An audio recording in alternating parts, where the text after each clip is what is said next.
पति की जो पुत्री हैं, बेटी हैं, ऐसी माता सती जिनके संपूर्ण जीवन में वो राज परिवार में रहना, राजघराने में रहना, दक्ष प्रजापति के राज्य में उनका निवास होना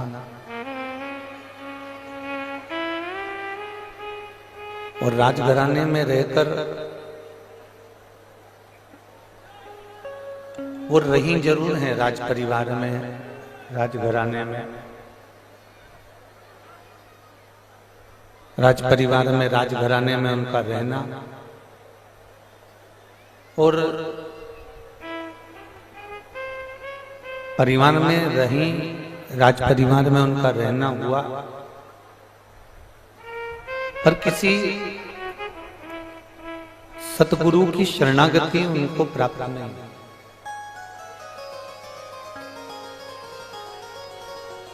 शिव महापुराण की कथा कहती है, भगवान शंकर का चरित्र कहता है, भगवान देवादिदेव महादेव का चरित्र वर्णन करता है, भगवान शिव का चरित्र वर्णन करता है कि पार्वती जी और माता सती,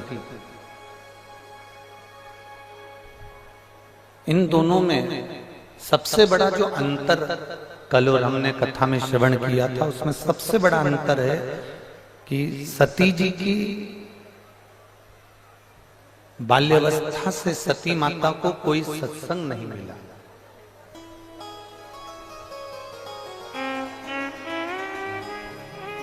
सती जी को कोई सत्संग प्राप्त, यहाँ के सब बंद हैं, बाहर के चाहिए।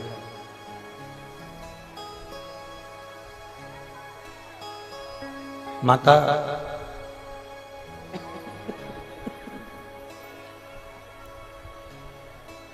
मां सती जी के, माता सती जी के कोई सद्गुरु उनको बाल्यावस्था से नहीं मिले। माता सती जी को कोई बाल्यावस्था से कोई गुरु का सानिध्य नहीं मिला, कोई गुरु का सानिध्य माता सती जी को प्राप्त नहीं हुआ। केवल सानिध्य हिमालय राज की बेटी, हिमालय राज की पुत्री माता पार्वती जी एक ऐसी थी जिनको बाल्यावस्था से संत का, साधु का, सन्यासी का, तपस्वी का, साधक का, उपासक का सानिध्य प्राप्त हुआ है। उनको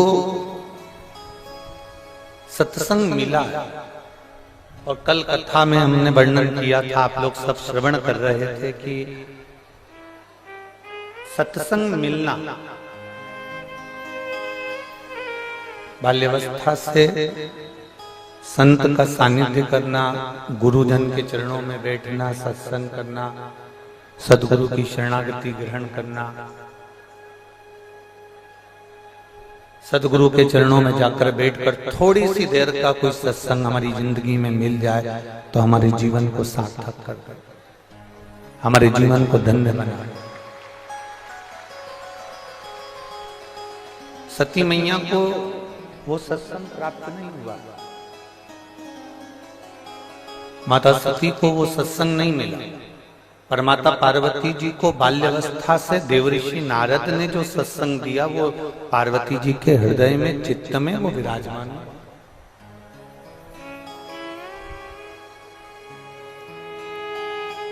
हम एक बार कथा में पहले कहे हैं कि बच्चों को कार मत दिलाओ,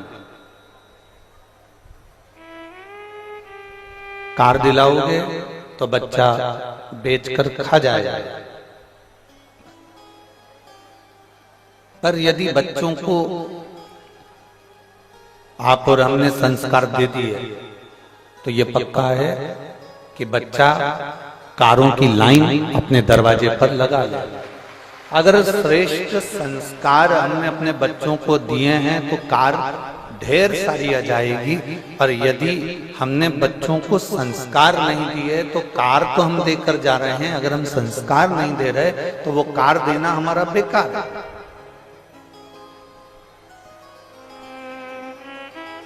उसका कोई महत्व ही नहीं है, उसका कोई महत्व नहीं है, फिर उसका कोई मूल महत्व ही नहीं है हमारे जीवन। खूब दो,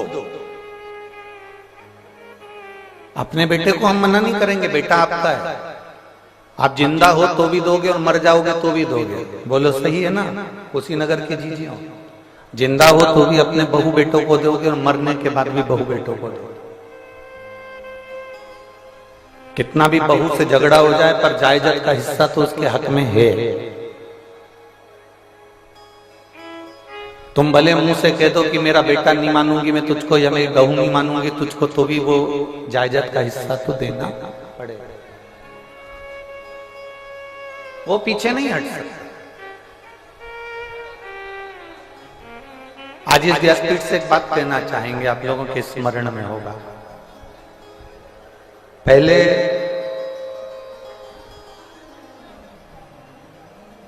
मुंह दिखाई होती थी शादी के बाद, अब इधर उत्तर प्रदेश में होती कि नहीं होती वो हमको नहीं। अब मुंह दिखाई होती थी तो उसमें कोई सोने की रकम देता है, कोई पायल देता है, कोई बिछुड़ी देता है, कोई चेन दे देता है, कोई अंगूठी दे देता है, कोई कोई सामान दे देता है, कोई कुछ सामग्री, कोई कुछ सामग्री मुंह दिखाई में दे देता है। इधर होती है कि नहीं होती है? जम के बोलो जरा, होता है। पहले के समय में मुंह दिखाई होती थी, मतलब बहू का मुख देखने के लिए भी मोहल्ले की माताएं आती थी। सही है ना जी जी?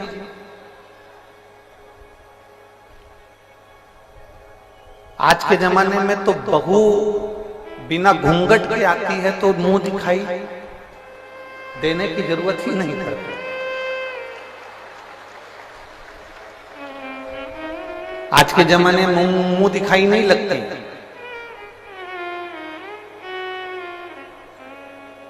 आज के जमाने में मुंह छुड़ाई लगती है। मुंह छुड़ाई से मतलब कोई ऐसी आ गई हमारे घर में कि इतना क्लेश मचा दिया, इतना क्लेश मचा दिया, इतना क्लेश मचा दिया कि 6 महीने में 1 साल 2 साल में उससे पीछा छुड़ाने के लिए जमीन बेचना पड़ी और 1 लाख 2 लाख 10 लाख देकर उससे मुंह छुड़ाना। बोलो सही है?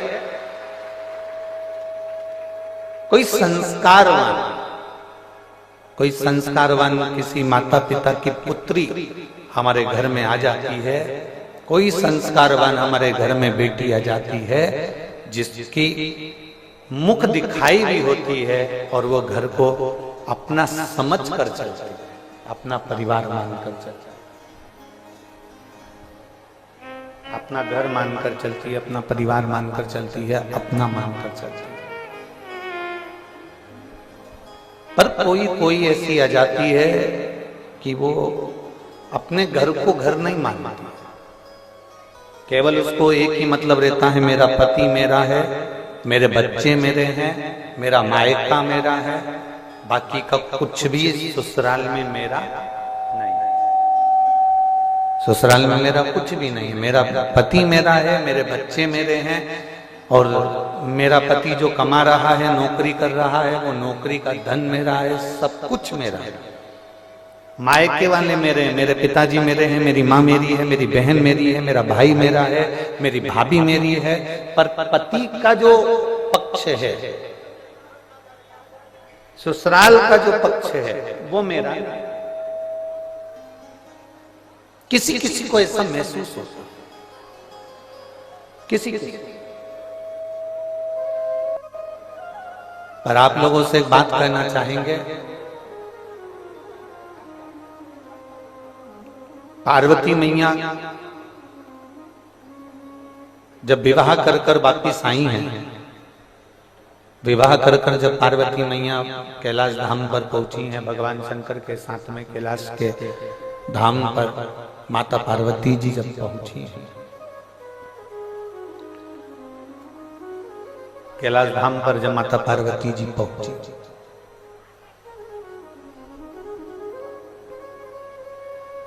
सारे देवी देवता सब कैलाश पर ही हैं।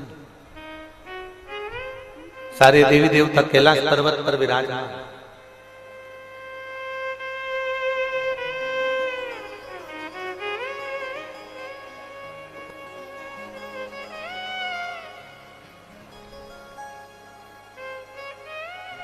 सारे देवताओं ने मिलकर देवाधिदेव महादेव से कहा अब हम जा रहे हैं, आपका विवाह हो गया, आपका पाणी ग्रहण संस्कार हो गया, अब हम जा रहे हैं। शिव जी ने कहा कि तुमने मेरे ससुराल गए थे, हिमालय राज के घर पे गए थे, तुम आप भरपेट भोजन किया कि नहीं किया? सब ने कहा हमने भरपेट भोजन किया। मेरे ससुराल गए थे तो वहां पर तुम्हारी आव भगत हुई कि नहीं हुई? खूब हुई। मेरे ससुराल गए थे तो वहां तुम्हारा सत्कार हुआ कि नहीं हुआ? बहुत हुआ।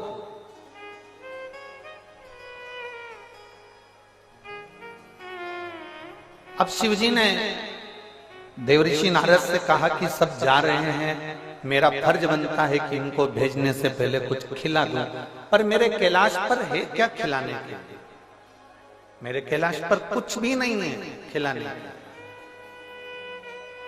आज भी कैलाश पर्वत की अगर आप यात्रा करने जाएंगे तो नीचे सब कुछ मिल सकता है, पर कैलाश पर कुछ भी नहीं मिलता। मेरे कैलाश पर है क्या मैं जो इनको दूं? तब पार्वती जी बोली, स्वामी आप चिंता मत करो। मैं जब मेरे मायके से चली थी ना, तो मेरी माँ ने एक बांस की टोकनी में पीले कपड़े से बांधकर आटा की पुड़ी रख कर दी है।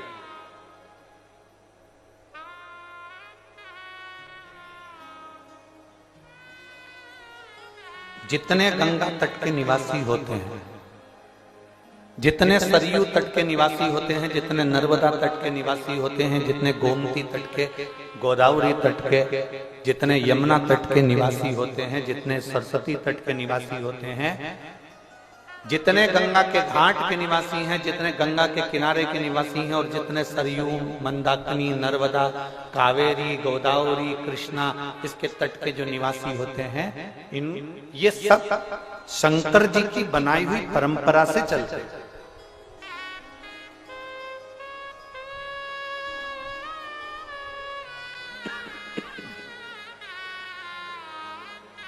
ये शिव जी की बनाई हुई परंपरा से चलते हैं। जो शंकर जी का नियम था, हिमालय राज पार्वती जी की जब विदाई करे तब माता मैनावती ने उनको एक बांस की डलिया के अंदर पूड़ी रखकर, और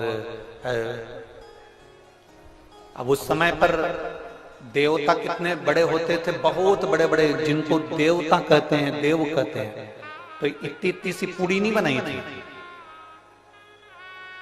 जो आटे की पूड़ी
दे दी, बताओ ऐसा पीला कपड़ा कर दे दिया, ऐसा दे दिया। ये दुनिया के लोग सनातन धर्म पर उंगली उठाते हैं, और उंगली उठाने वाला कोई दूसरा नहीं होता, सब अपने ही होते,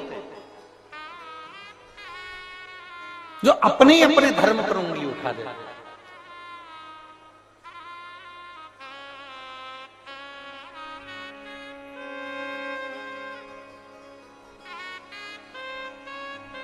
कहने वाला कहते रहेंगे, सनातन धर्म पर कोई दूसरा आक्षेप करने वाला, उंगली उठाने वाला नहीं होता, अपने ही उठाते। कोई तुमसे कहेगा श्री शिवाय नमस्तुभ्यम मत बोलो, क्यों भैया? तो कहे हो सकता है पाप लग जाए, क्यों भैया? गाली देने में पाप नहीं लगता, मंत्र बोलने में पाप लग जाए। फिर कोई महाराज आएगा कह देगा शंकर जी पे चढ़ा हुआ जल मत पियो, क्यों भैया? पाप लग जाएगा। दारू पीने में पाप नहीं लगता, शिव जी पे चढ़े हुए जल पीने में पाप लग जाता है। फिर कोई आएगा बेलपत्र चढ़ी हुई मत खाओ, क्यों? पाप लग जाएगा। हम कहते हैं मटन मच्छी खाने में पाप नहीं लगता, बेलपत्र खाने में पाप लग जाता है।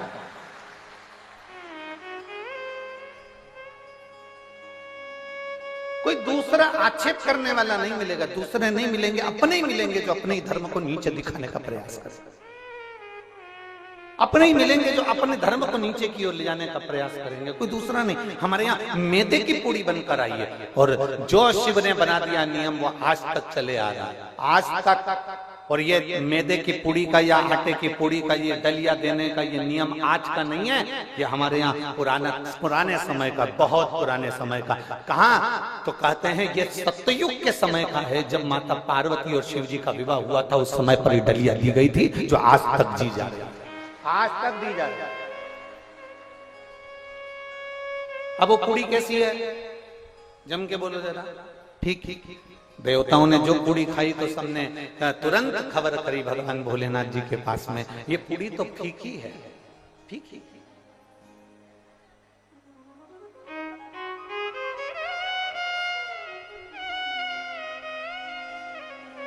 इसमें ना शक्कर है, इसमें ना नमक है, ये पूर्ण तरह से फीकी है, पूर्ण तरह। अब देवाधिदेव महादेव को बुलाया गया और बुलाकर देवताओं ने कहा ये पूरी पूरी फीकी है, इसमें कुछ भी नहीं है। शंकर भगवान ने उसी समय पर संपूर्ण पृथ्वीवासियों को एक उपदेश दे दिया। वो उपदेश पूरे संसार में रहने वाले एक एक मनुष्य के जीवन में वो उपदेश याद रखना, जो शिव जी ने पूड़ी खिलाते समय दिया था, और कह दिया देवताओं से ये पूड़ी फीकी है, क्योंकि ये मायके से पार्वती जी के दी गई है, ये पूड़ी नहीं है मैदे की, ये पीले कपड़े में बंधी हुई ये पूड़ी नहीं है, ये बांस की डलिया में रखी हुई पूड़ी नहीं है, ये छापे लगाकर दी गई पूड़ी नहीं है। शिव जी कहते हैं ये पूड़ी के रूप में एक माँ बाप अपनी बेटी को हमको देते हैं, और ये बता देते हैं कि मेरी बेटी फीकी है, इसमें नमक है कि शक्कर है, अच्छा बनाना और बुरा बनाना ये आपके हाथ में है।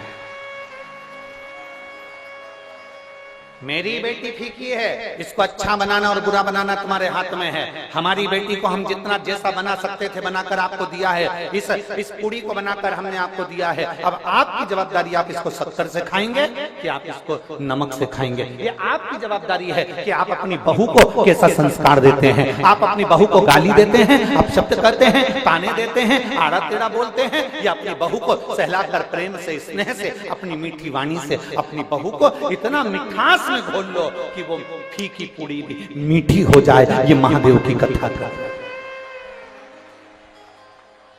ये हमारे संस्कार है कि हम क्या दे रहे हैं।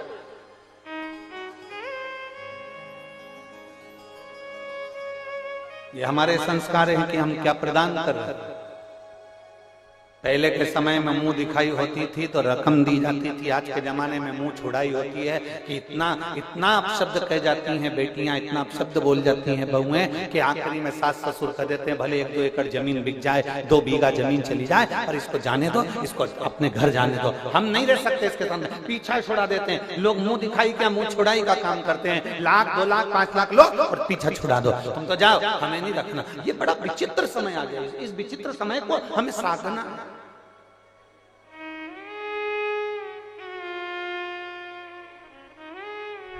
इस विचित्र समय को हमें साथ कर चलना।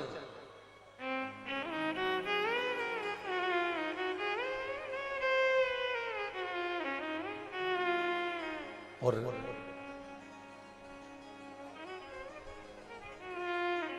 जिसने विचित्र समय को साध लिया, जिसने इस समय को साध लिया, वो संपूर्ण जीवन को साध लेता है, संपूर्ण जीवन।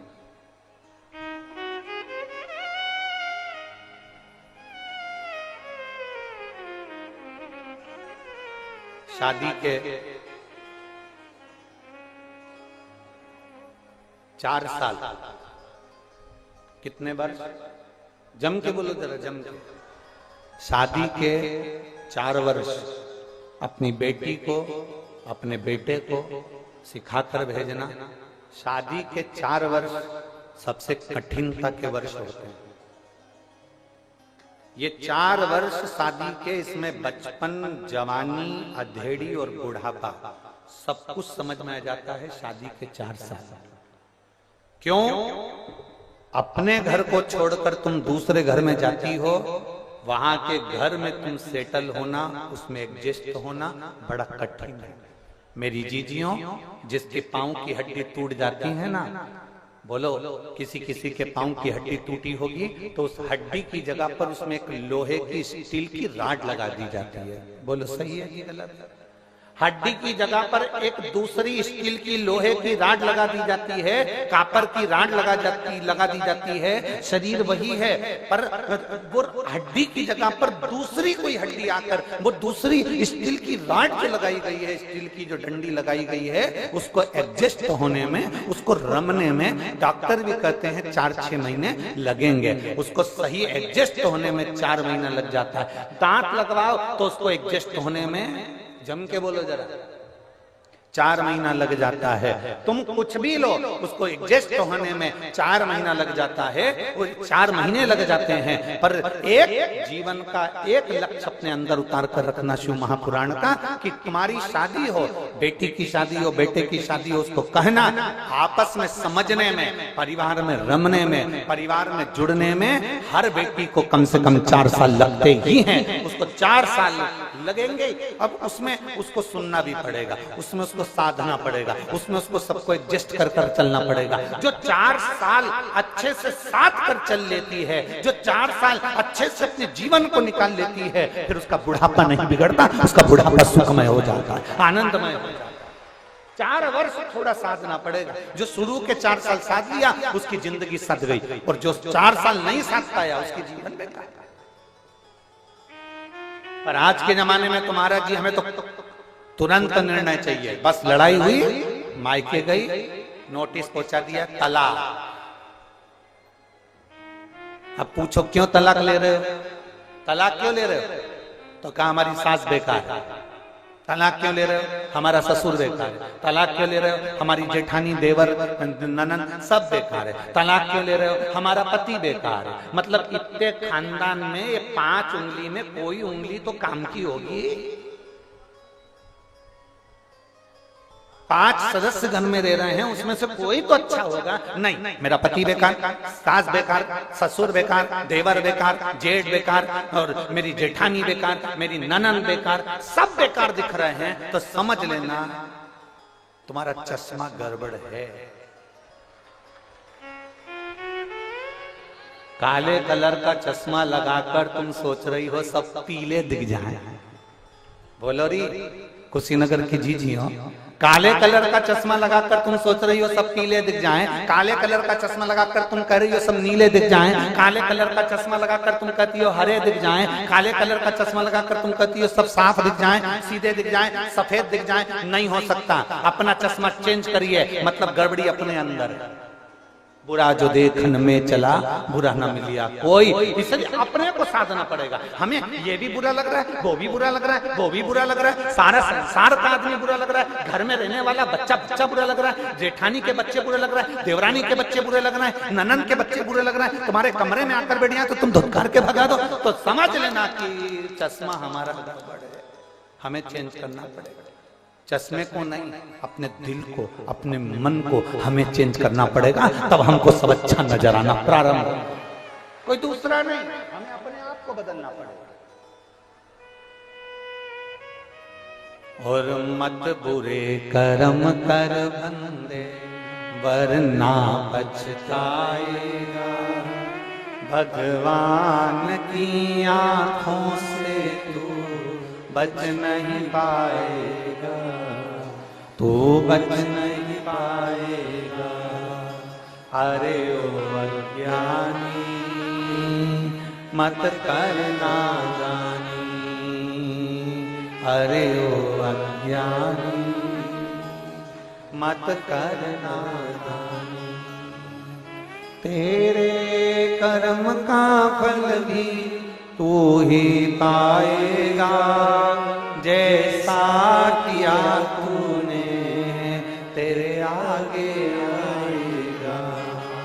मत बुरे कर्म कर बंदे वरना पछताएगा, भगवान की आंखों से तू बच नहीं पाएगा, तू बच नहीं पाएगा। अगर सास को सब बुरे लग रहे हैं तो आंख का चश्मा गड़बड़ है, बेटे को सब बुरे लग रहे हैं तो चश्मा गड़बड़ है, ससुर को सब बुरे लग रहे हैं तो चश्मा गड़बड़ है, और आपको सब बुरे लग रहे हैं तो चश्मा गड़बड़ है। चश्मे से मतलब है कि हमारा मन कुछ गड़बड़ है, हमारा दिल कुछ गड़बड़ है।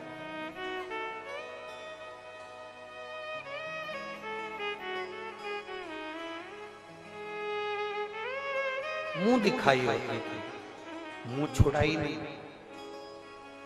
मुंह दिखाई होती थी, पीछा छुड़ाई नहीं, पीछा नहीं छोड़ा, मुख दिखाई। कितने प्रसन्नता होती है जब कोई बेटी आती है, अपना घर छोड़कर आइए बेटियां,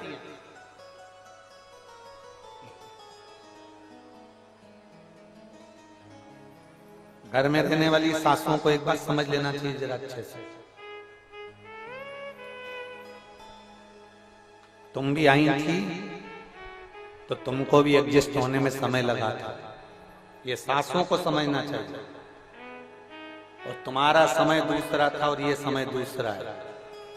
आज के समय की पढ़ी लिखी लड़कियां अगर तुम्हारे घर में आ रही हैं तो थोड़ा सा तुमको संभल कर चलना पड़ेगा, हर चीज में टोकना बंद करना पड़ेगा, तब जाकर हमारा घर और परिवार ठीक तरह से चल पाएगा और उसको हम साथ पाएंगे। गया जमाना, वो जमाना गया जिस समय पर बहुएं डरती थीं। आज का जमाना बड़ा विचित्र है। कोई सास के पास में आकर कह देना, पहले डराते थे बच्चों को तो कहते थे बहू आया, आज के जमाने में सास को डराना हो तो कहते बहू आई, डर जाए, कुत्ते में डर जाए, कुत्ते।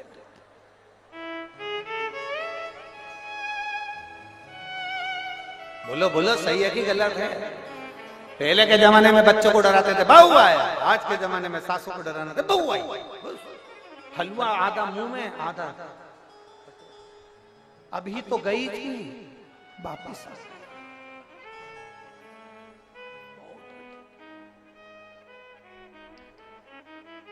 अब मेरा निवेदन मेरी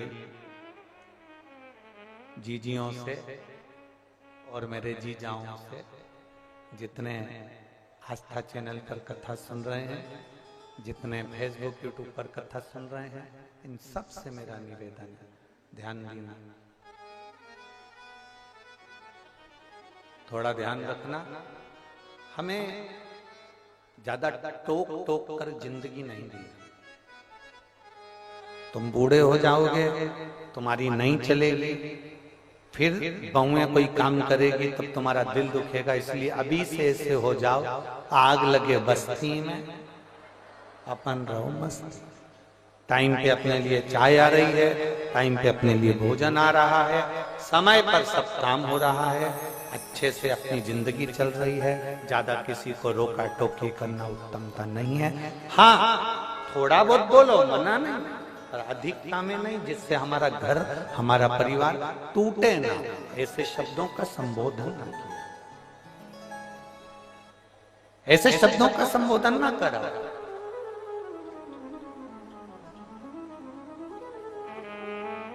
पहले कितने अच्छे अच्छे गाने चलते थे, फिल्मों में भी आते थे। 100 साल जिए हमारी, जम के तो बोलो जरा, 100 साल जिए हमारी सासू जी। आज के जमाने में तो प्रार्थना करके जाती हैं बेटियां, हम जाएं उससे पहले मर जाएं हमारी सासू जी। कितना विचित्र समय हो, कितना विचित्र। अरे पहले और अब में कितना अंतर आ गया, तो सोचो, विचारो।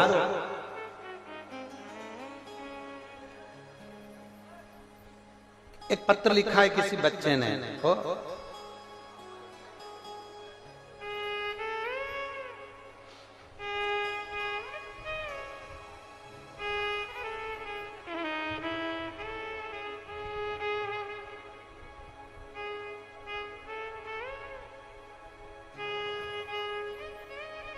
इसको और लिखने के लिए कोई कागज नहीं मिला, टिश्यू पेपर पे लिख के भेजा।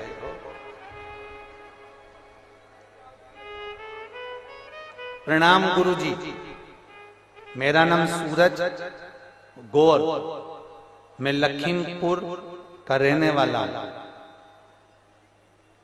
मेरा एक प्रश्न है आपसे।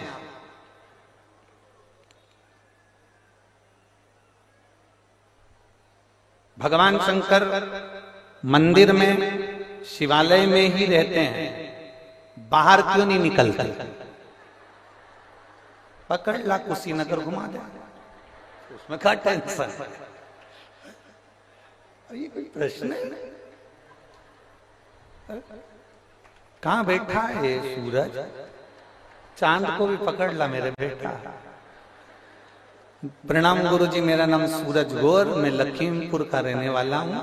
मेरा प्रश्न है कि भगवान शंकर मंदिर में, शिवालय में ही रहते हैं, बाहर क्यों नहीं आते? प्रणाम गुरुजी। अब ऐसा भयंकर प्रश्न करके प्रणाम करे तो क्या करे?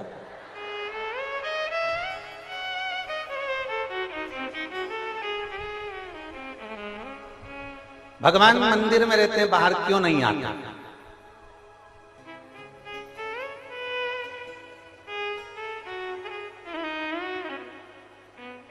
जब तक भगवान मंदिर के अंदर हैं, तुम बाहर हो, अपने आप को भाग्यशाली समझना सूरज गौर, अपने आप को भाग्यशाली समझना कि भगवान मंदिर में है और तुम बाहर हो।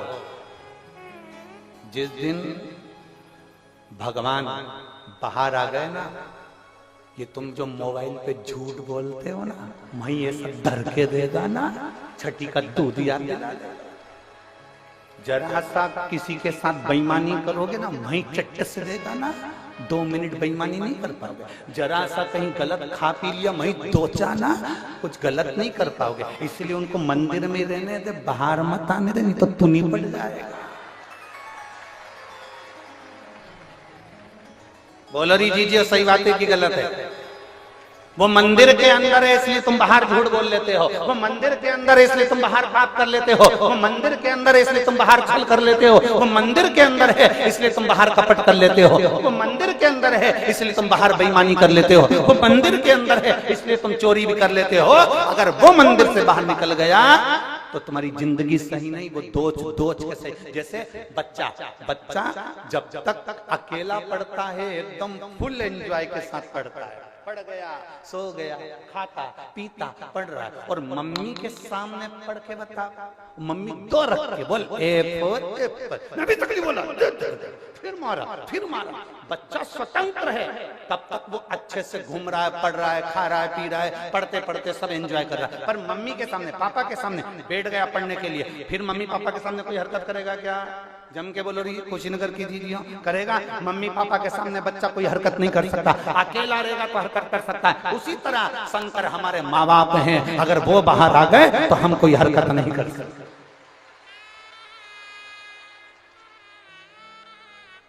आप किस्मत वाले हो जो भगवान मंदिर के अंदर है, समझ लेना। अगर मंदिर से बाहर आ गया तो हो गया कल्याण तुम्हारा।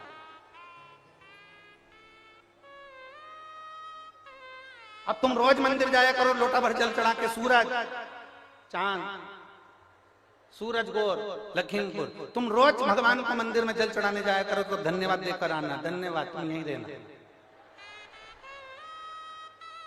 प्लीज बाहर मत निकल प्लीज, क्योंकि मैं झूठ नहीं बोल पाऊंगा, मैं कपट नहीं कर पाऊंगा, मैं बेईमानी नहीं कर पाऊंगा, मैं छल नहीं कर पाऊंगा। और सूरज, एक बात और कहना चाहूंगा, भगवान ऐसी कोई जगह नहीं है जहां मेरा भोलेनाथ नहीं है। कंकर कंकर में शंकर, कंकर कंकर में शंकर है, वो सब दूर है, सब। हम उसको मानते हैं कि मंदिर के अंदर है, केवल तुम्हारे लिए मंदिर के अंदर है कि तुम अच्छे से अपनी जिंदगी जी लो। कितना मोबाइल पर रोज झूठ बोलते हो, कितना कपट करते हो, कितनी बेईमानी करते हो, दुकानों में बैठकर कितना। एक बार रामचरितमानस का संवाद है, हनुमान जी महाराज अयोध्या में आ गए, राम जी का राज्य स्थापित हो गया, राम जी राजा बनकर बैठ गए, हनुमान जी बाजार में घूम रहे थे अयोध्या के। एक कपड़े की दुकान वाले ने हनुमान जी को बुलाया, इधर है हनुमान। हनुमान जी चले गए, क्या हुआ? हनुमान जी ने पूछा क्या बात है? कपड़े की दुकान वाले ने कहा क्यों तूने, हमने सुना है तुमने लंका जला दी थी ऊंच से। हनुमान जी बोले हाँ। कपड़े के व्यापारी ने पूछा ये बताओ कि तुमने कैसे जलाई थी? हनुमान जी ने बोला उन्होंने मेरी पूंछ में कपड़ा बांधा, तेल डाला, आग लगाई, मैंने जला। फिर दूसरा आ गया, जलाई कैसे थी? हनुमान जी ने कहा पूंछ में कपड़ा बांधा, तेल डाला, आग लगाई, जला। फिर तीसरा आ गया, तुमने लंका जलाई कैसे? 4-6 दिन तक, 8 दिन तक हनुमान जी के प्राण खा गए, ऐसे बोलते रहे लंका कैसे जलाई। हनुमान जी बोले पूंछ में उन्होंने कपड़ा बांधा, तेल डाला, आग लगाई। फिर हनुमान जी से पूछा लंका कैसे जलाई? हनुमान जी ने बोला अब तो मेरी पूंछ में आग लगा के बताओ, मैं जला के बताता हूं। अब सारे कपड़े वालों ने मिलकर हनुमान जी की पूंछ में कपड़ा बांधा, तेल डाला, आग लगाई। तो हनुमान जी सब कपड़े की दुकान में घुस गए, सब में लगाया।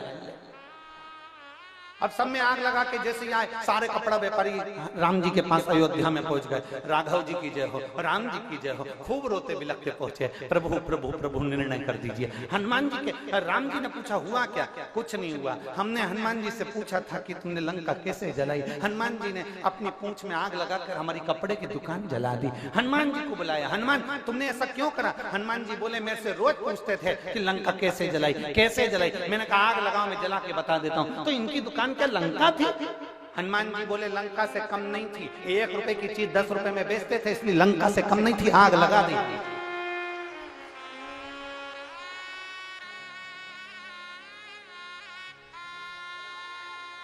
एक लिमिट का लेंगे ना तो हम लंका नहीं समझेंगे, पर लिमिट से ज्यादा लोगे ना तो हम लंका समझ जाएंगे।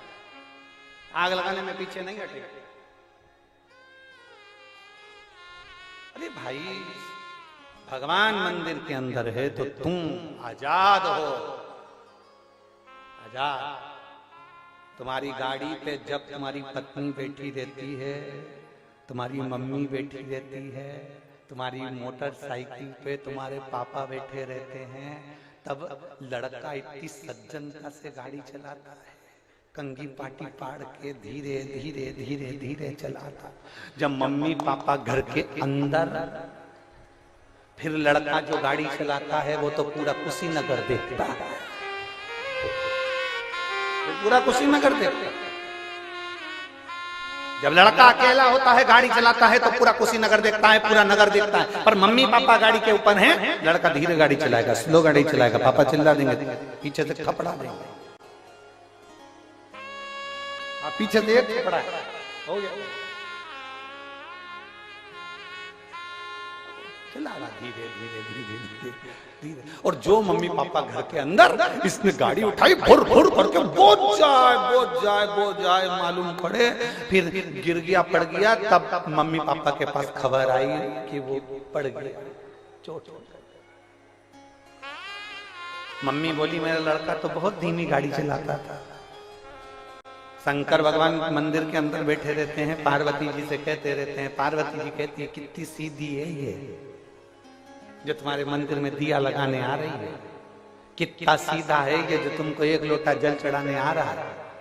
भोलेनाथ जी बोले चुपचाप बैठी रहे, बस मेरे को सब मालूम है कितनी सीधी है, चुपचाप बैठे रहे।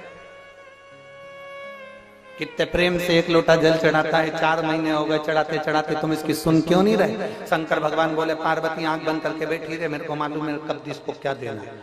अभी 4 महीने हुए हैं, अभी लोटा भर के जल चढ़ा रही है, अगर मैं अभी के अभी दे दूंगा तो परसों के दिन से आएगी नहीं। बैठे रहे।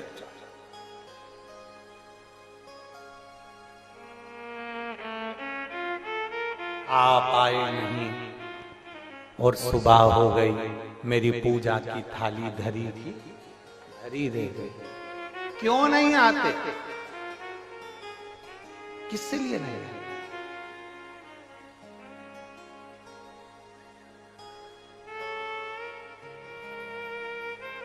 हम उसको पुकारे हैं और वो ना, तो बेटा सूरज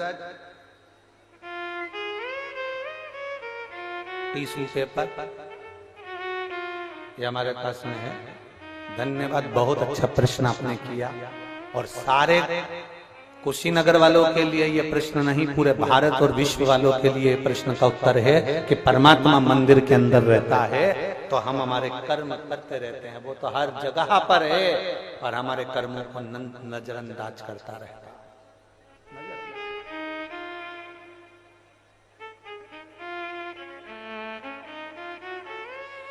वो बैठा है मौन होकर, इसलिए तुम गाड़ी भी तेज दौड़ा रहे हो। वो बैठा है मौन होकर, कर्म करेंगे। जब हम उसके आश्रित होकर कोई कर्म करेंगे तो हमारे जीवन की एक आनंदता अपने आप बढ़ती। एक पत्र और है, देखिए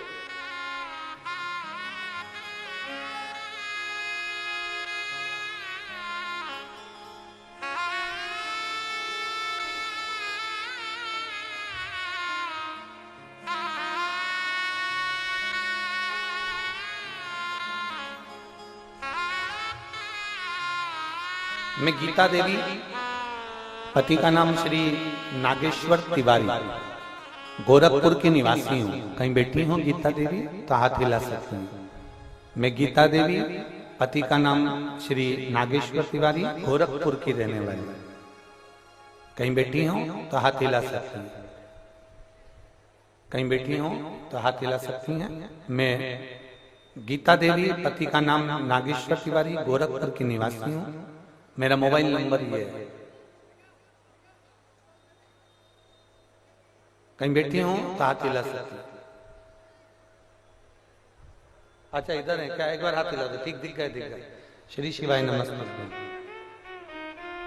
आ जाओ, एक बेलपत्र ले लेंगे। मैं गीता देवी, पति का नाम श्री नागेश्वर तिवारी, गोरखपुर के निवासी हूं। मेरा मोबाइल नंबर ये है। मैं सबसे पहले तो आपसे पहले मैं पूनम बहन को प्रणाम करना चाहता हूं। धन्यवाद पूनम दीदी, धन्यवाद, साधुवाद। पूनम बहन को प्रणाम करना चाहती हूँ जिन्होंने हमारे क्षेत्र में, हमने कभी नहीं सोचा था कि शिव पुराण की कथा सुनने को मिल जाएगी। मैं धन्यवाद देती हूँ पूनम बहन।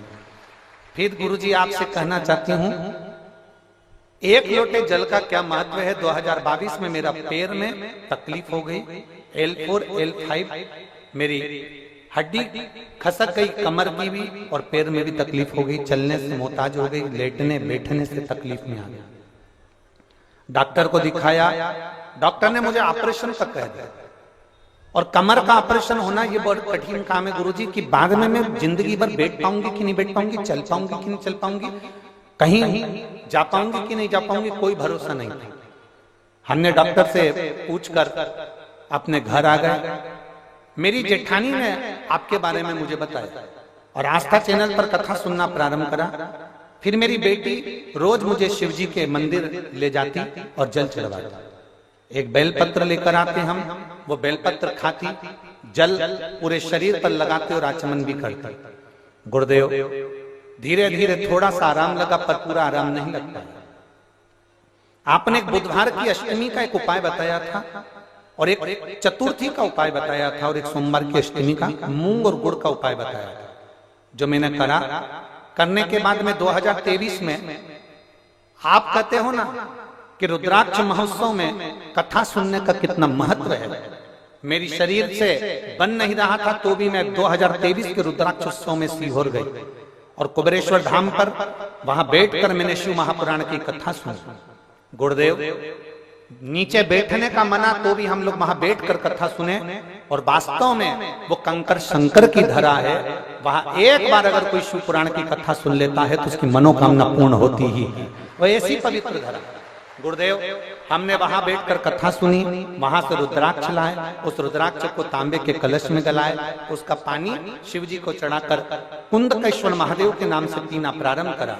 और बाबा की कृपा से जब हम दूसरी बार लखनऊ में डॉक्टर को दिखाने के लिए गए तो मेरा एक्सरे हुआ। उस एक्सरे में डॉक्टर ने कहा तुम पूर्ण तरह से ठीक हो गई हो, तुम्हारा शरीर वापस काम करने लगा है और कमर भी काम कर रही है। मैं साधुवाद देता हूं।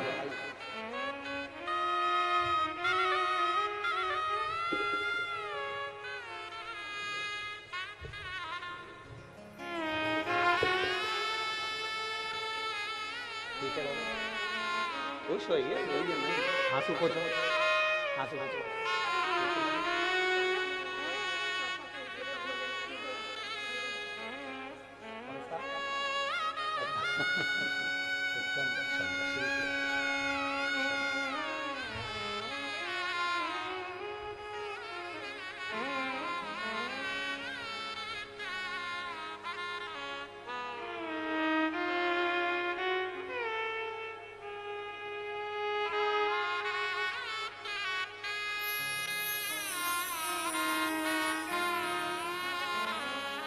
एक अच्छी लाइन लिखी है, महाकाल करते हैं, ना हो उदास तू मेरे लाल, मैं तेरे साथ हूं, सामने नहीं तेरे आस पास हूं, पलकों को बंद कर और दिल से याद कर, मैं कोई और नहीं तेरा विश्वास हूं, मैं महाकाल हूं।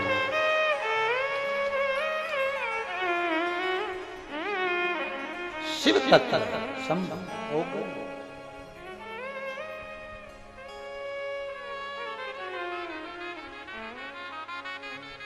इसको पढ़ के मुझे हमको झारखंड की एक लाइन याद आ गई, वो जो उसने पत्थर में लिख के दी थी, मैं तेरा लाल, तू मेरा बाबा, मैं तेरा।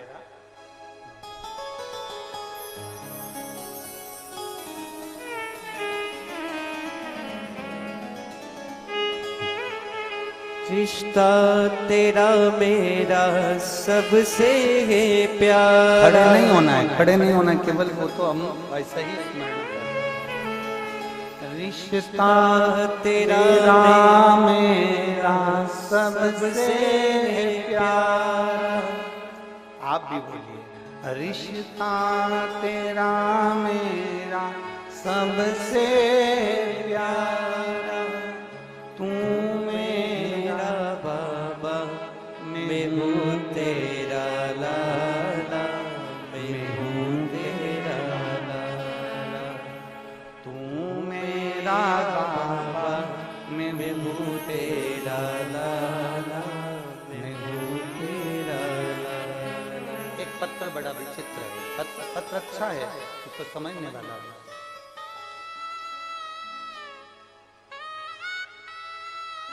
मेरा नाम सीता शर्मा है, मैं जिला गोपालगंज की रहने वाली हूँ। मेरा नंबर ये है, मोबाइल नंबर। सीता शर्मा गोपालगंज से आई हैं, कहीं बैठी हूँ तात हिला सकती। मेरा नाम सीता शर्मा है, मैं जिला गोपालगंज की रहने वाली हूँ, कहीं बैठी हैं आप ही हैं, ऐसा हाथ हिला। आ जाओ, एक बेलपत्र ले जाना। मेरा नाम सीता शर्मा है, मैं जिला गोपालगंज की रहने वाली हूँ, मेरा मोबाइल नंबर है। गुरुदेव मैं एक लोटे जल का क्या वर्णन करूं, मेरे पेट में बहुत दर्द होने के कारणवश हमने डॉक्टर को दिखाया। जब डॉक्टर ने चेक किया तो पता चला कि मेरे बच्चेदानी में गठान है, और गठान भी इतनी बड़ी है कि उसका ऑपरेशन होना जरूरी है। डॉक्टर ने जल्द ही ऑपरेशन का बोला। मेरे घर वाले चिंता में पड़ गए, गुरुदेव मेरा 3 बच्चे हैं और 5 साल पहले मेरे पति हार्ट अटैक के कारण नहीं रहे। मैं अकेली मेरे बच्चों के लिए हूं और बच्चे मेरे लिए। गुरुदेव बहुत परेशान हूं। एक बच्चा तो बहुत छोटा है और डॉक्टर कह रहे हैं कि ये गठान कोई साधारण सी नहीं है, इसका ऑपरेशन होगा और जांच के लिए जाएगी। इतना हमारे पास में धन भी नहीं गुरुदेव, हम किससे कहें, कौन और कहें ऑपरेशन करा भी लें और गठान चली भी जाए और बीमारी आ भी जाए तो संभालेगा कौन? बच्चे छोटे छोटे हैं गुरुदेव, अब मैं किसके आगे कहूं? हम जिस डॉक्टर के यहाँ दिखाने गए उसी के कंपाउंडर ने, उसी के बाहर बैठे हुए एक व्यक्ति ने कहा, जी आप एक काम करो, टीवी पर कथा आती है, हम लोग मोबाइल पर सुनते हैं, आप उस महाराज को तो सुनो एक बार। हमने पहली बार आस्था चैनल पर आपको सुना। गुरुदेव आपके कहने से जल चढ़ाना प्रारंभ करा, बाबा से विनती करना प्रारंभ करी। जल चढ़ाते, बेलपत्र खाते। हम 1 महीने तक हॉस्पिटल नहीं गए, केवल रोते रहे, अपने बच्चों को देखते रहे और ऑपरेशन की तैयारी के लिए पैसा जुटाते रहे। जब हमने जल पीना प्रारंभ करा, बेलपत्र खाना प्रारंभ करा और बाबा से विनती करी, 1 महीने बाद जब हम ऑपरेशन के लिए डॉक्टर को दिखाने के लिए वापस पहुंचे और हमारी जांच वापस चालू हुई, गुरुदेव हमारे आंख के आंसू ना रुके। डॉक्टर ने कहा तुम्हारे पेट में कोई गठान नहीं है। गठान कहां चली गई मालूम ही नहीं पड़ा। मैं बाबा को नमन करने के लिए, रिश्ता तेरा मेरा सबसे प्यारा, रिश्ता तेरा मेरा सबसे है प्यारा। तू मेरा बाबा, मैं हूँ तेरा लाला, मैं हूँ तेरा लाला। तू मेरा बाबा, मैं हूँ तेरा लाला, मैं हूँ तेरा लाला। ज्यादा परेशान अब तो ठीक है ना बेटा? मत अच्छे खुश खुश जाओ, अच्छे बिल्कुल खुश हुआ करो। ठीक है, जो होना है भाग्य का वो तो बाबा ने लिखा हुआ, ठीक है। अब तो ठीक हो गई ना, बच्चों को देखो और आना। अरे तू मेरा बाबा, मैं हूँ तेरा लाला, मैं हूँ तेरा लाला। इस पत्र में इस बहन ने एक लाइन लिखी, गुरुजी मेरे पति तो चले गए 5 साल पहले, मेरे छोटे छोटे बच्चों को कौन रखता, कौन संभालता? पर शिव पर छोड़, शंकर पर सब छोड़। मेरी बहनों फिर कहूंगा, ये शिव पुराण की कथा केवल शिव पुराण की कथा नहीं, इसको केवल हल्के में मत लेना। जो कुशीनगर के लोग भक्त जो आ गए उन्होंने तो इस औषधि को ले लिया, जो आ गए उन्होंने तो बाबा से झोली भर ली, पर जो कथा के मंडप तक भी नहीं पहुंच पाए वो बाद में सोचेंगे कि हमारे कुशीनगर में कथा हुई थी और हम नहीं जा पाए। बाद में समझना,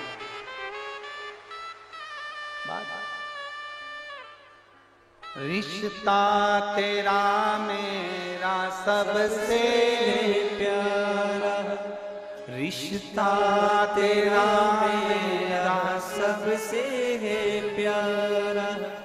तू मेरा बाबा, मैं हूँ तेरा लाला, मैं हूँ तेरा लाला। तू मेरा बाबा, मैं हूँ तेरा लाला, मैं हूँ तेरा लाला। जो कोई ना करे वो महादेव करे। अकाल मृत्यु वो मरे, जो काम करे चंडाल का, काल उसका क्या बिगाड़े, जो भक्त हो महा काल का। जो शिव की आराधना में डूबा हुआ होगा उसको क्या चिंता।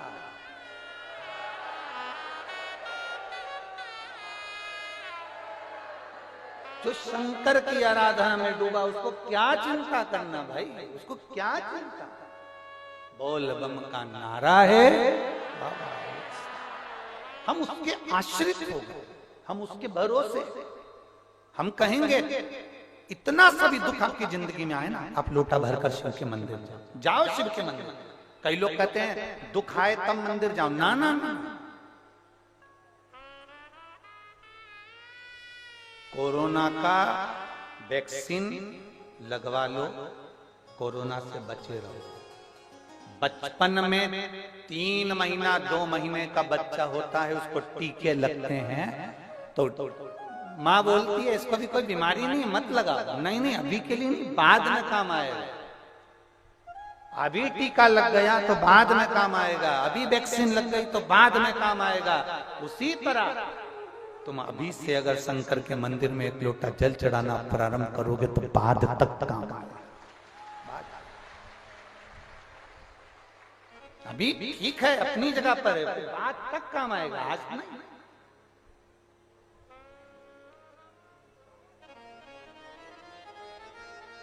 अभी का तो चल गया, जो है शरीर चल रहा है, काम हो रहा है, अपनी जगह पर है, पर बाद तक वो दे सारी समस्या का हल आप चढ़ाएंगे, वो बाद तक काम आएगा। आज नहीं, आप आचमन कर रहे हैं, बाद तक काम आएगा। आज नहीं, आप बेलपत्र ले रहे हैं, बाद तक काम।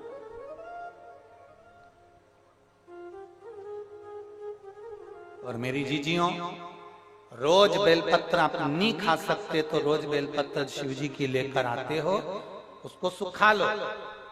शंकर जी पे चढ़ी हुई बेलपत्र उठाकर सुखा लो, सूख जाए जब चूड़ा बना लो। चूड़ा बनाने के बाद में, क्योंकि सादी बेलपत्र कोई कोई खाता है तो मुंह में छार छार हो जाता है, किसी किसी के खाने में छाले पड़ जाते हैं कि हमसे नहीं खाते बन रहा, मत उसका चूड़ा बना के रखो। हफ्ते 2 हफ्ते में चुटकी भर के जरा सा चूड़ा भी अगर तुमने खा लिया, जिंदगी में बीपी और शुगर और थायराइड नहीं हो सकता।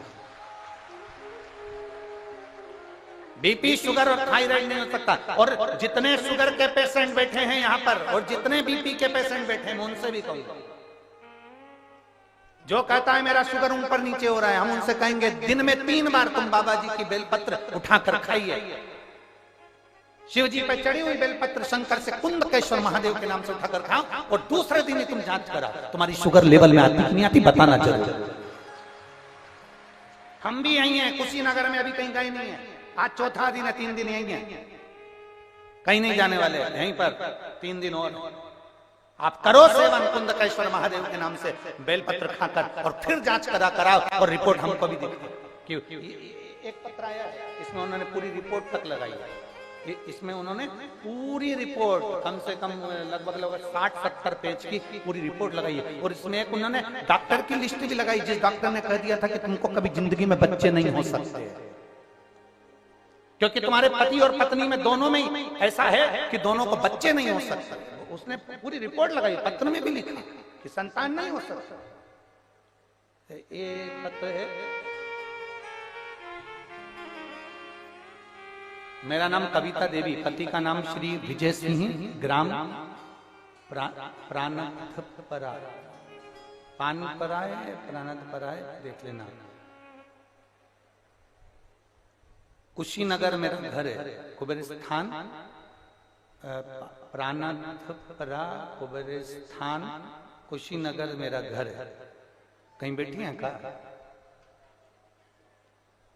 कविता देवी, पति का नाम श्री विजय सिंह। कहीं बैठे हो तो हाथ हिला सकते हैं, अगर कहीं बैठी हो तो हाथ हिला सकती हैं। कविता देवी, विजय सिंह बैठे हैं, हाथ हिलाओ, इधर हमें दिख जाओगे। हाँ ठीक है, दिख गए। श्री शिवाय नमस्ते। बच्चा आया है क्या साथ में? नहीं आया? आया है? हाँ लिया, इसको लिया। मेरा नाम कविता देवी है, पति का नाम विजय सिंह है। एक लोटे जल का वर्णन करना चाहती हूँ और पूरी रिपोर्ट मैंने डॉक्टर की लगाई है, जिसमें डॉक्टर ने साफ मना कर दिया था कि संतान नहीं हो सकता। गुरुदी, हमने 1 साल 2 साल 3 साल ऐसे इंतजार करते करते कई साल निकाल दिए। 5-6 साल से हमने टेस्ट बेबी भी करवाया, पर संतान का सुख नहीं आया। डॉक्टर के हिसाब से हम दोनों के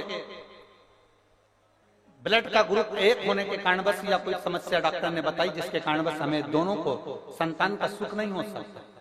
तब किसी ने फेसबुक पर आपकी क्लिप भेजी शिव पुराण की, और उस क्लिप को हमने सुना, और दीपावली के दिन ही हमने पहली बार नियम बना लिया कि हमको 10 साल हो गए हैं, औलाद नहीं हुई है, तो हम आज से नियम बनाते हैं कि शिव जी के मंदिर में जल चढ़ाएंगे और उसको पिएंगे। हमने शंकर जी के मंदिर में जल चढ़ाकर पीना प्रारंभ करा। पति पत्नी ने सफेद आंकड़े की जड़ का प्रयोग किया, सफेद आंकड़े की जड़ का प्रयोग करा और बाबा की पशुपतिनाथ का व्रत किया। बाबा की कृपा से सब लोग कहते थे, जब डॉक्टर ने मना कर दिया तुम्हारी रिपोर्टें ठीक नहीं है तो तुम्हें संतान नहीं होगी, पर बाबा की कृपा, आपका रुद्राक्ष महोत्सव जब सीहोर में चल रहा था, हम वहां पर पहुंच गए और रुद्राक्ष उत्सव में हम 2023 में जब सीहोर में पहुंचे रुद्राक्ष उत्सव में, वहां इतनी भीड़ थी, इतनी गर्दी थी कि हम अंदर नहीं जा पाते। पर आपकी भूमि तक हम पहुंचकर हमने वहां बैठकर आपकी शिव महापुराण की कथा सुनी। गुरुदेव, कुबेरेश्वर धाम की जमीन पर बैठकर कथा सुनना कोई साधारण बात नहीं है। जो मांगते हैं वो बाबा देता है। हम 2 दिन वहां रुके, हमने वहां कथा श्रवण करी, और वहां से आने के बाद हम बाबा से जब विनती कर कर आए, और आने के बाद बाबा की कृपा से मेरा गर्भ ठहर गया, गर्भ ठहरा, और बाबा की कृपा से आज मेरे को जो डॉक्टरों ने मना करा था वो भी आश्चर्य में पड़ गए। मेरे यहाँ पर 10 साल के बाद संतान का सुख हुआ है। मैं बाबा को प्रणाम करने के लिए ये सारी रिपोर्टें में लगा, सारी ये शिव तत्व ओघड़ी शंभु त्रिकालदर्शी कैलाशी अविनाशी शिव है, वो साधारण नहीं है। और तेरी कृपा बिना ना हिले एक भी अणु, लेते हैं श्वास तेरी कृपा से तनु तनु। हे गंगाधार मुक्ति द्वार ओंकार तू, भोले ओंकार तू, आयो शरण तिहारी शंभु तार तार। क्या देगा, कैसे देगा, कब देगा, उसके ऊपर निर्भर करता। हम यहां तक कहते हैं, आप अपने घर से आते हो ना, 2 बोतल पानी लेकर आया करो, 1 बोतल पानी दूसरे के लिए, 1 बोतल अपने लिए। आप घर से आते हो, 2 रोटी ज्यादा बनाओ, 2 पराठे ज्यादा बनाओ, पराठे में थोड़ा सा अचार रखकर अपने पास में जो शुभ बाहर से कथा सुनने के लिए कुशीनगर आए, उसके पास में बैठकर उसको 2 रोटी का पुंगा बनाकर वो पराठे रखकर दे दो। हम बाजार से नहीं ले सकते, हमारे घर से तो 2 ज्यादा ला सकते हैं, देव। और किसी को यहाँ शिव महापुराण में किसी को पानी पिलाना, मुख झूठा कराना, बैठकर शिव पुराण की कथा सुनना, उसका फल क्या होता है, एक इतनी बड़ी डायरी लेकर उसमें लिख के रखना कि मैंने किसी को 5 तारीख को, 10 तारीख को, 15 तारीख को, या मैंने 16 तारीख को, 17 तारीख को किसी को 2 पराठे खिलाए। उसका 3 महीने इंतजार करना कि मेरा बाबा तुझे किस जगह पर, किस घड़ी पर क्या प्रदान करता है, क्या देगा वो उसको निर्भर करता है। तुमने किसी का मुंह झूठा कराया, किसी को पानी पिलाया, ये शिव भक्त बार बार कुशीनगर में नहीं आ सकते, कुशीनगर में ये शिव भक्त इकट्ठे नहीं हो सकते। ये तो बाबा की कृपा से एकत्रित हुए, मौका मिला हमें सेवा।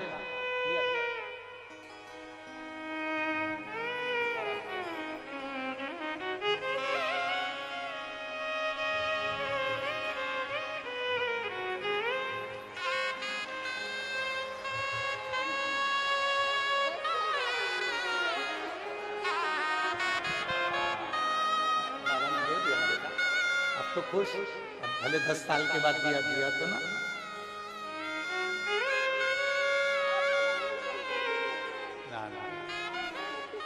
बाबा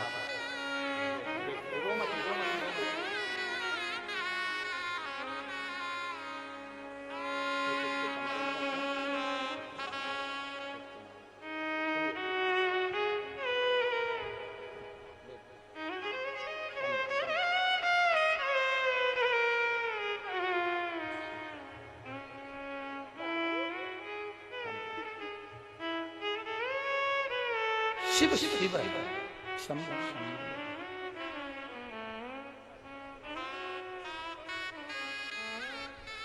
और खाली ना जाता कोई दर से तुम्हारे, खाली न जाता कोई दर से तुम्हारे, मैं भी खड़ी हूँ नंदी बाहे पसारे, अपने गले से लगा लो,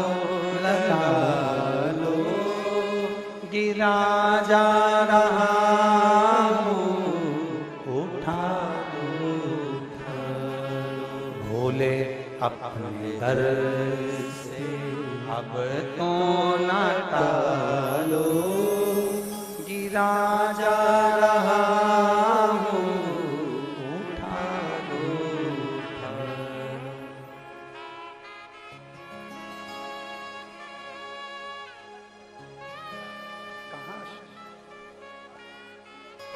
एक विश्वास जागृत, पार्वती जी पहुंची हैं कैलाश पर। सारे देवता पूरी खाकर जा रहे हैं, क्योंकि शिव ने समझा दिया बेटी जब हमारे घर आती है तो वो केवल उसमें मिठास डालना वो हमारे ऊपर निर्भर करता, श्रेष्ठ बनाना हमारे ऊपर। दुनिया की कोई सास बुरी नहीं है और दुनिया की कोई बहू बुरी नहीं है, दुनिया की कोई बेटी बुरी नहीं होती और ना दुनिया की कोई सास बुरी होती है ना बहू बुरी होती है। बस थोड़ा समय ये जो होता है ना ये बुरा होता है, उतने में सास भी समझ जाए और बहू भी समझ जाए तो जिंदगी अच्छी निकल जाए। ना सास बुरी है ना बहू बुरी है, दोनों अच्छी, बस समय कालचक्र ये बड़ा विचित्र आता है। ये कालचक्र आदमी को थोड़ा हिला देता है, ये कालचक्र व्यक्ति को रुला देता है, ये कालचक्र व्यक्ति को परेशान कर देता है। उस कालचक्र में अगर हम महाकाल को भजेंगे, उस कालचक्र में हम शंकर को भजेंगे, तो कालाधिपति का भजन करेंगे तो हमारा कालचक्र समर जाएगा, फिर हमारी दुख की घड़ी टल जाएगी, हमारा दुख का समय निकल जाएगा। हम अगर उसमें शिव को भज रहे हैं तो, हम शंकर का गुणगान कर रहे हैं तो कोई बुरा नहीं है संसार में। ये दुनिया के लोग भले कह देते हैं कि ये बुरा है वो अच्छा है, लोग दिन भर 24 घंटे बैठ के लगे रहते हैं, डिबेट में भी लगे रहते हैं, कहीं कहीं में बैठकर मीडियाओं में लगे रहते हैं, ये बुरा ये अच्छा ये बुरा है। ना ना, संसार में सब अच्छे हैं, आप अच्छे तो जगत अच्छा। बुरा जो देखन में चला बुरा न मिल गया। बुरा कौन था? आप और हम स्वयं, जो गंदगी देख रहे हैं, जो अच्छा ही नहीं देख पा रहे, जो अपनी दृष्टि से कुछ श्रेष्ठ नहीं देख पा रहे। अच्छा देखेंगे अच्छा मिलेंगे। कि गौतम बुद्ध बाबा ने संपूर्ण पृथ्वी की परिक्रमा करी, सब जगह गए, हर जगह पहुंचे, ज्ञान उपदेश भी दिया, संसार का कल्याण भी किया, पर कुशीनगर की भूमि पर आकर उन्होंने इस आत्मा को परमात्मा से मिलन कराने के लिए, ज्योति को ज्योति में मिलाने के लिए, ये कुशीनगर की धरा ढूंढी, जरा विचार किया।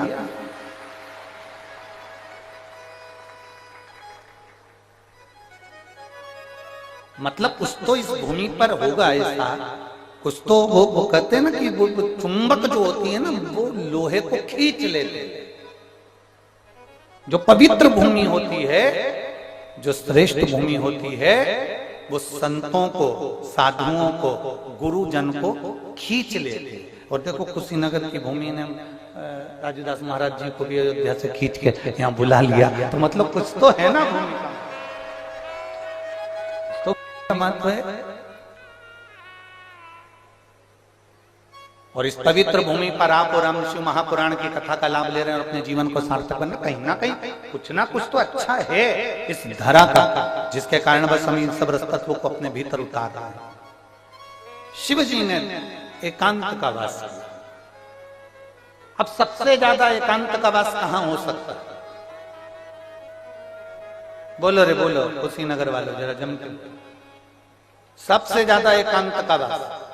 कैलाश पर एकांत का वास नहीं होगा, क्योंकि देवता वहां पर दिन रात आते हैं, भगवान के भक्त वहां पर आते हैं। 12 ज्योतिर्लिंग में अगर जाकर महादेव जी बैठ जाते तो एकांत का वास नहीं होता। नंदनवन काशी में जाकर बैठ जाते तो एकांत का वास नहीं होता। गंगा के घाट पर जाकर बैठ जाते तो एकांत का वास नहीं होता। सबसे ज्यादा एकांत का वास जहां पर संपूर्ण वैराग्य की उत्पत्ति हो जाए, शिव जी ऐसी भूमि पर शमशान में जाकर बैठ गए। शिव शमशान में जाकर बैठ गए और भोलेनाथ जी जब शमशान में जाकर बैठे, पार्वती जी उनको ढूंढ रही हैं। माता पार्वती उनको ढूंढने का प्रयास कर रही हैं। सब जगह पर माता पार्वती जी ने उनको ढूंढा, हर जगह पर। ऐसी कोई धरा नहीं रही जहां पार्वती जी ने शिव जी को नहीं ढूंढा। ढूंढ रहे और ढूंढते ढूंढते माता पार्वती आखिरी में शमशान में पहुंच गई।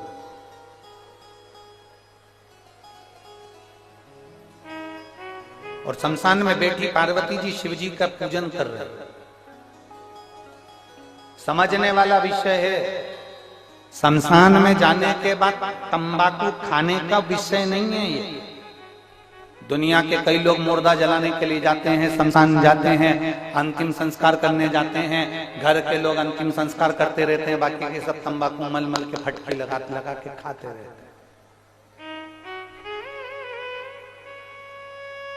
कुछ लोग कुर्सी पर टेबल पर बैठ जाते हैं शमशान के अंदर, और जमीन पर उन्होंने आसन लगाया और ठहाके लगाने बैठ जाते हैं ना। पार्वती मैया शिव जी को ढूंढते ढूंढते शमशान में पहुंच जाते हैं और शमशान में बैठकर भगवान शंकर को रिझाने का प्रयास करती हैं, भगवान शंकर को मनाने का प्रयास। जब हम शिव को ढूंढेंगे तो शिव मिलेगा ही निश्चित है। हम ढूंढने का प्रयास ही नहीं करेंगे तो महादेव कैसे मिलेगा?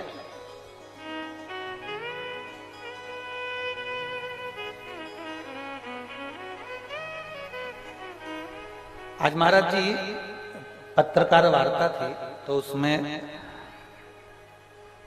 पत्रकार बंधुओं का निवेदन था कि ये अयोध्या में राम जी बैठ गए,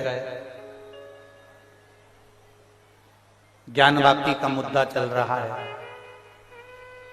कृष्ण जन्मभूमि को भी आप मांग रहे हैं, कि ये क्या है? हमने कहा देखो, बच्चा मांगेगा नहीं तो मां रोटी देगी नहीं, बच्चा मांगेगा नहीं तो पिता पेन देगा नहीं, बच्चा मांगेगा नहीं तो पिताजी मोबाइल देगा नहीं। उसी तरह मांग हम दूसरे से नहीं रहे, हमारी चीज, हमारी ज्ञानवापी, हमारी जन्मस्थली हम मांग रहे हैं। जैसे अयोध्या मांगी वैसे ही ज्ञानवापी और वैसे ही कृष्ण भगवान की जन्मस्थली मांग रहे हैं। उसमें क्या दिक्कत है?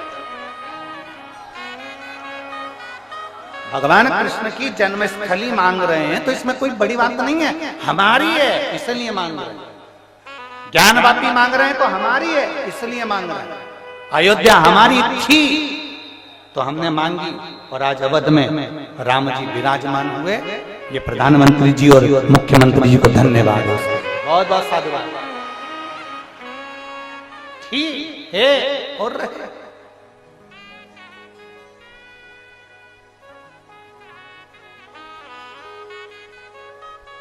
अपना मांगने में कोई विषय नहीं। पार्वती जी शमशान में बैठकर भगवान शंकर की आराधना कर रही हैं, मतलब पार्वती जी किसी दूसरे से नहीं मांग रही है, भगवान शिव से मांग रही है। अपनों से अपना ही मांगा जाता है।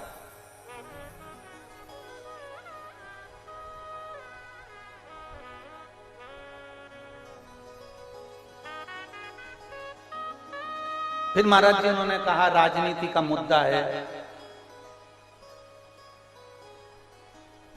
विपक्ष इसको राजनीति का मुद्दा मानता है।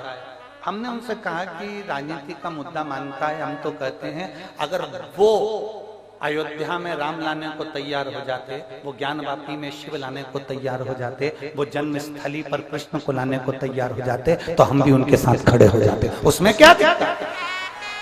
सीधा सा विषय है कि राम हमारे हैं, शिव हमारे हैं, कृष्ण हमारे हैं। ये संपूर्ण भारत की भूमि, संपूर्ण विश्व की भूमि, संपूर्ण भारत की धरा ये हमारी है, सनातन धर्म की है और भगवत भजन की है। यह कोई साधारण भूमि नहीं है। और मेरा कुशीनगर वालों से निवेदन है, जिस भूमि पर तुम रहते हो कुशीनगर में, ये भूमि साधारण नहीं है। देव अधिदेव महादेव की कुछ ऐसी कृपा होगी जो बाबा गौतम बुद्ध भी इस पवित्र भूमि पर आकर अपनी ज्योति को ज्योति में समाहित करते हैं। ये साधारण भूमि नहीं हो सकती। बोल बम का नारा है। ये साधारणता नहीं है भूमि की माता, हम उसको पहचान नहीं पाते। लोग कहते हैं शमशान, शमशान को जो समझ गया वो समझ गया। शमशान जहां पर अमीर भी मरता है तो बांस पर जाता है, गरीब भी मरता है तो बांस पर जाता है, अमीर भी जाता है तो घास पर जाता है, गरीब भी जाता है तो घास पर जाता है। कुशीनगर में ऐसा होता होगा कि कोई पैसे वाला मरता होगा तो डंलप के गद्दे पर जाता होगा। हमारे यहाँ नहीं जाते। पैसे वाला करोड़पति भी मरेगा तो बांस के ऊपर जाएगा, बांबू पर जाएगा। गरीब भी मरेगा तो बांबू पर, बांस पर जाएगा। अमीर भी मरेगा तो घास के गद्दे पर जाएगा, गरीब भी मरेगा तो घास के गद्दे पर जाएगा। अमीर भी मरेगा तो सफेद कपड़े में जाएगा और गरीब भी मरेगा तो सफेद कपड़े में जाएगा। जहां सबकी शान सम है उसी का नाम सम शान है। सबकी शान बराबर रखता है वो देव अधिदेव महादेव का धाम है। जहां शंकर का स्थान है वहां सब सम है। शिव जी के सामने कोई पैसे वाला, कोई करोड़पति, कोई गरीब, कोई अमीर नहीं होता। जिसने पुकारा शिव उसका हो गया, जिसने पुकारा शंकर उसका। एक पत्र है, देख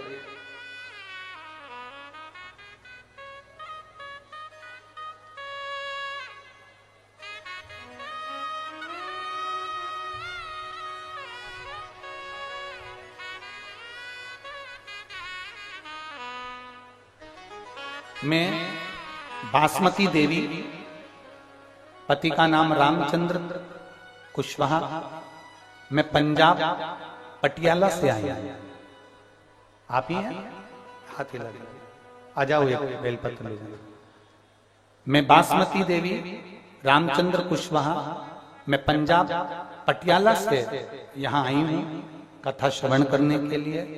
मैंने बाबा से निवेदन करा था कि मेरे पति ठीक होंगे तो मैं तुरंत, जिस दिन मेरी रिपोर्ट सही आ जाएगी, मैं उसी दिन कथा सुनने के लिए चली जाऊंगा। गुरुदेव, हमारे पति की दोनों किडनी सिकुड़ गई थी, किडनी ने काम करना बंद कर दिया था और ब्लड कैंसर भी हो गया था। पति आए हैं क्या साथ में बाबू?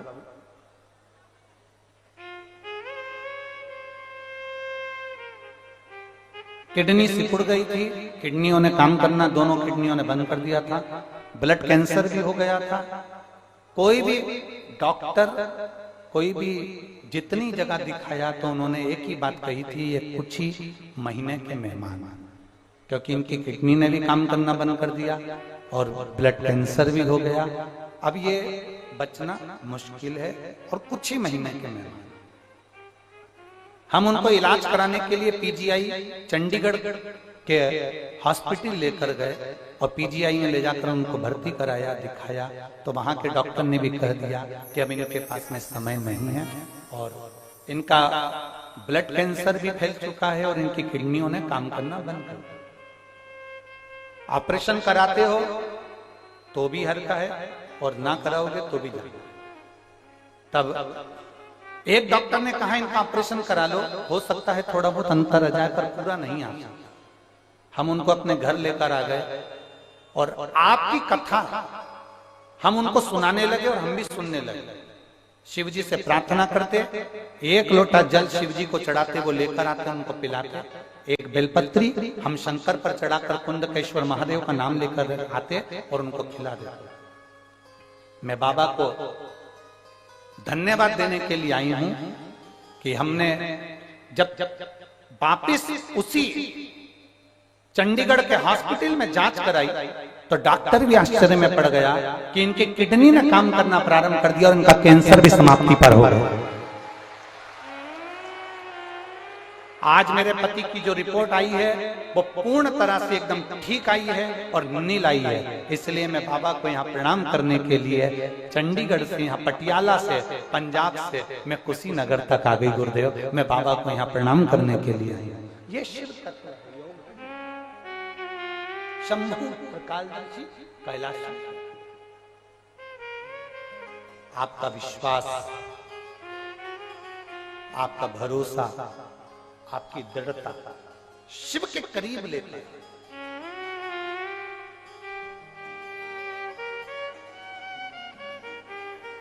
जहां शंकर बैठते हैं, जहां शिव बैठते हैं, जहां शंकर की आराधना होती है, जहां शिव की आराधना होती है, वो भूमि साधारण नहीं होती है, भले वो शमशान क्यों ना, भले वो शमशान क्यों। मेरे ओघड़दानी शमशान में बैठे हैं, माता पार्वती जी उनकी सेवा में लगी हुई है। पार्वती जी उनकी पूजन कर रही हैं, पार्वती जी उनकी आराधना कर रही हैं, पार्वती जी उन पे जल चढ़ा रही हैं, उनको बेलपत्र चढ़ा रही हैं, समर्पित कर रही हैं, उनकी आराधना में डूबी। शिव जी मौन होकर बैठे हुए। शमशान में जाओ तो थोड़ी सी आराधना करिए शंकर।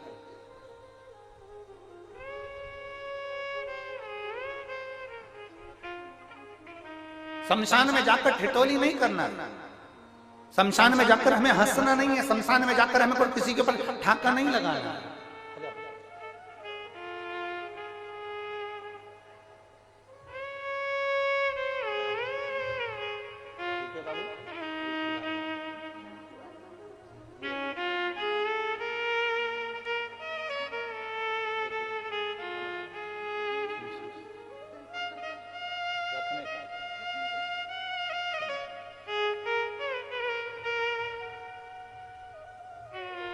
शिव शिव पंजाब से आई हैं बहन श्रीमती बासमती देवी जी, रामचंद्र जी कुशबा, पंजाब पटियाला से आई हैं। इन्होंने बाबा को जल चढ़ाकर विनती करी थी कि मेरे पति की किडनी और कैंसर अगर समाप्त हो गया तो मैं जाऊंगी। और पीजी आई चंडीगढ़ में जब रिपोर्ट पूरी नील आई तब ये यहाँ पहुंची हैं और बाबा को प्रणाम करा। एक बार भाव से दोनों हाथों से साथ बोल बम का नारा है। शिव तत्व को हमें पहचान, ओघड़दानी को हमें जानना। पार्वती जी पहुंच गई। पार्वती जी ने पहुंचकर बाबा से प्रार्थना करी। शिव जी थोड़ी देर बैठे थे और बैठने के बाद में सामने से एक अर्थी आ रही थी और लोग राम नाम बोलो बोलो जम के बोलो जरा, राम नाम सत्य है बोल रहे। शंकर भगवान ने उस अर्थी को देखा और शिव जी उसको देखकर मुस्कुरा दिया। भगवान थोड़ी सी देर हंसे, ठाका लगा। अब गुरुजी आप कह रहे हो कि शमशान में हंसना नहीं चाहिए और महादेव मुस्कुरा रहे, महादेव हंस रहे। जो देवता करते हैं ना वो हमें नहीं करना, जो गुरु करता है वैसा हमें नहीं करना, जो भगवान करते हैं वैसा हमें नहीं करना। हमें उनके बतलाए मार्ग पर चलना है, हमें उनके जैसा करना नहीं है। महादेव के हंसने का कारण क्या था? माता पार्वती जी ने पूछा। सामने से अर्थी आ रही है, लोग राम नाम सत्य चिल्ला रहे हैं और आप ठाका लगा दिया प्रभु। आपके हंसने का कारण क्या है? शिव जी कहते हैं पार्वती मेरे हंसने का केवल एक ही कारण है, जो ये सामने से मुर्दा आ रहा है, जो ये अर्थी आ रही है, इस पे एक सेठ लेटा हुआ है, इस पे एक सेठ लेटा हुआ है। ये वो सेठ है जिसने अपनी दुकान में मेरा फोटो लगा कर रखा है। अच्छा वाह, आपका फोटो? हाँ, ये वो सेठ है जो रोज दुकान खोलता है तब 2 अगरबत्ती मेरे फोटो को लगाता है। बहुत बढ़िया, फिर तो ये आपका भक्त है। पार्वती जी फिर आप हंस क्यों रहे हो? शिव जी कहते हैं कि वो सेठ है जिसने मेरा फोटो अपनी दुकान में लगा रखा है, दुकान खोलता है जब 2 अगरबत्ती लगाता है और दिन भर में ग्राहक के सामने 50 बार मेरी झूठी सौगंध खा जाता है।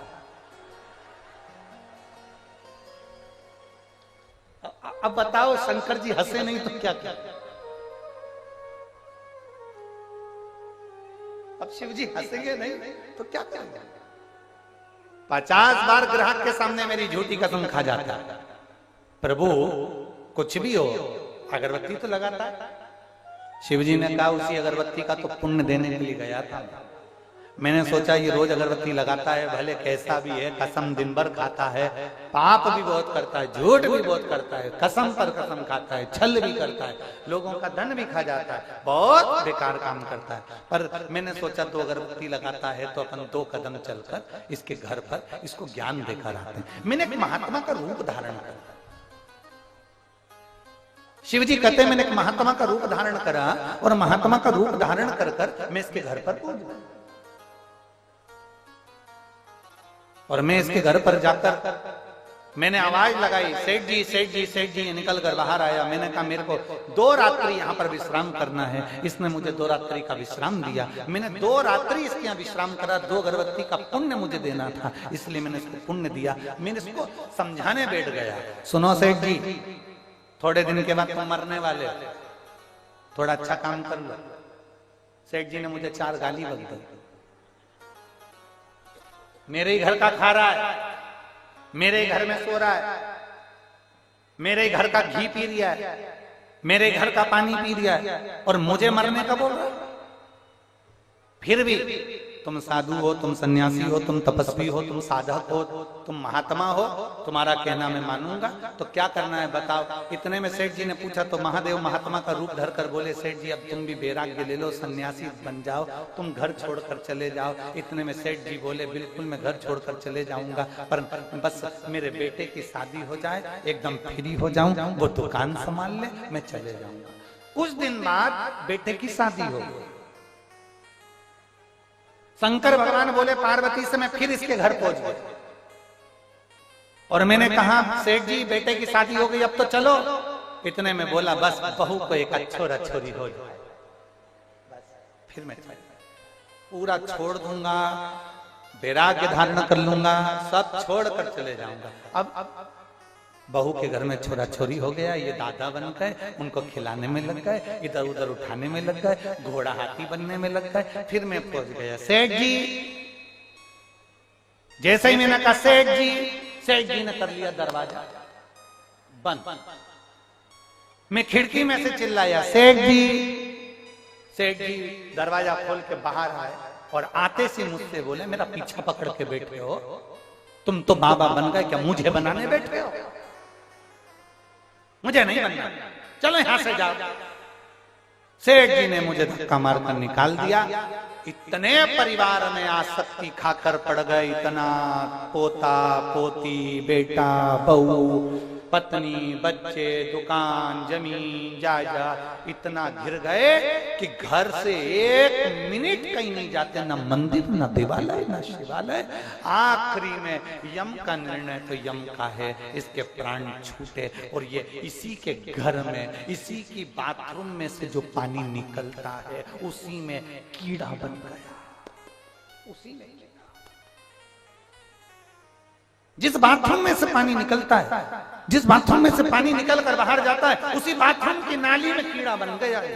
अब वहीं पड़ा, घर के लोग इससे रोज डर रहे हैं और ये वहीं पड़ा रहे, क्योंकि इससे घर नहीं छूटा, इससे परिवार नहीं छूटा, इससे घर परिवार छूट नहीं रहा, इससे घर परिवार छूटा नहीं, इसलिए ये निकला। हम आप सबको धन्यवाद देते हैं, बहुत बहुत साधुवाद है, बहुत बहुत धन्यवाद आपका। शिव महापुराण की कथा कहती है अपने घर में रहने वाली छिपकली को एक बार जरूर देखना, हफ्ते में 2 हफ्ते में छिपकली को देख लिया करो और धन्यवाद दे दिया करो। शिव महापुराण की कथा कहती है जिससे अपना घर नहीं छूटता वो उसी घर में मरने के बाद दीवार से चिपक जाता है छिपकली बनकर। कुशीनगर वालों